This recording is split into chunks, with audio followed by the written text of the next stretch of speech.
নওশাদ সিদ্দিকী এবার একটা কথা বললো, যে কথাটা হচ্ছে স্রোতের মাঝখানে রাজনীতি কি এরা করতে পারবে? কাকে নিশানা করলো নওশাদ সিদ্দিকী? চলো ভিডিওটা দেখে আসি। আর তার আগে আমার একটা কথা হচ্ছে, এই চ্যানেলের কর্তৃপক্ষ বাদ দিয়ে যে যা কথা বলবে তার দায় চ্যানেল কর্তৃপক্ষ নয়। চলো ভিডিওটা দেখি কি বলছি নওশাদ সিদ্দিকী। দেখতে পাবে না, তাই না? আর যে চিৎকার চেঁচামেচি করছে তার সাহস আছে? এই আমাদের কারিমুল, আমাদের যারা নেতৃত্বরা আছে, মালিক ভাই, আর অনির্বাণদা, রাইনুর, আর যারা যা আছে আমাদের সবাই তো অঞ্চল নেতৃত্বরা আছে, এদের মতো স্রোতের বিপক্ষে দাঁড়িয়ে রাজনীতি করার সাহস আছে না? পারবে? তাহলে কিসের লিডার? লিডার কি হবে?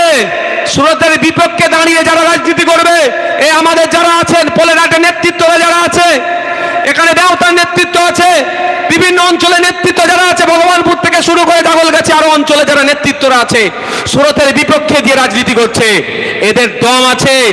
আর ওনার সেই সাহসটা নাই।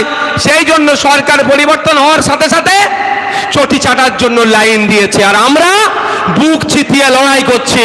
যতদিন আমাদের ঘরে প্রাণ থাকবে অন্যের বিরুদ্ধে কথা বলে যাব। সে শাসক হতে পারে, বিরোধী হতে পারে, সেটা আমরা দেখব না। আমি আপনাদের বলি, যখন সিপিএম ছিল উনি কোথায় ছিলেন? সিপিএম এ ছিলেন। দল পরিবর্তন হয়ে গেল, লাফ মেরে দিল। কালকে দল পরিবর্তন হবে, আবার লাফ মারার চেষ্টা করবে। এদের আদর্শ আছে, আবার জ্ঞানের কথা বলে।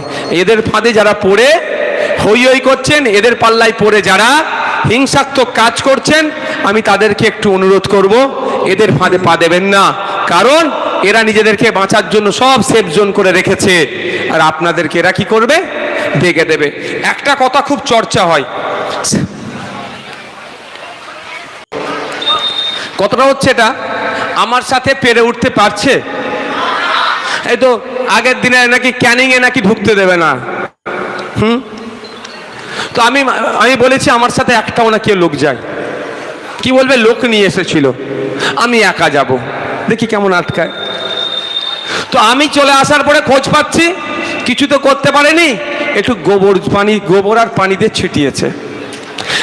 আমি তো ক্যানিংয়ে প্রায় 8 কিলোমিটার ওপর দিয়ে গিয়েছি। বেটাতে 8 কিলোমিটার তাহলে ছড়াতে বলো, চর্বি কেটে যাবে। এক নম্বর কথা, এই গোবর, গরু, গোবরে সোনা, এগুলো কারা বলে? বিজেপি না তৃণমূল? এই কাদের ভাষা? এর জোরে বলুন, কাদের ভাষা?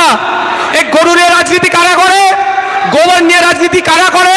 গরুর দুধে সোনা কারা বলে? তাহলে বিজেপির আমদানি কারা করছে? তৃণমূল করছে। আমি বারবার আপনাদের বলেছি, এই তৃণমূল আর বিজেপি আলাদা নয়। ও তো অন্য কিছু করতে পারত। বিজেপি তো গোবর নিয়ে রাজনীতি করে, বিজেপি তো গরু নিয়ে রাজনীতি করে, বিজেপি তো গরুর দুধ নিয়ে সোনা বলে রাজনীতি করে। তাহলে আপনিও সেটা করছেন। মানে ভাই ভাই, দাদা দিদি, ভাই ভাই, আমি বারবার বলি না, প্রমাণ হচ্ছে তো। আচ্ছা, এর পরের বারে আমি বলবো আমি যাবো আবার খুব তাড়াতাড়ি। এই তো বলেছে, সেইবারে কি গোলাপ পানি দেবে অন্তত নাকি? খরচ ওদের করাতে হবে, গোবরটা তো খরচ হয় না, ওই জন্য বলবো গোলাপ পানি দিতে।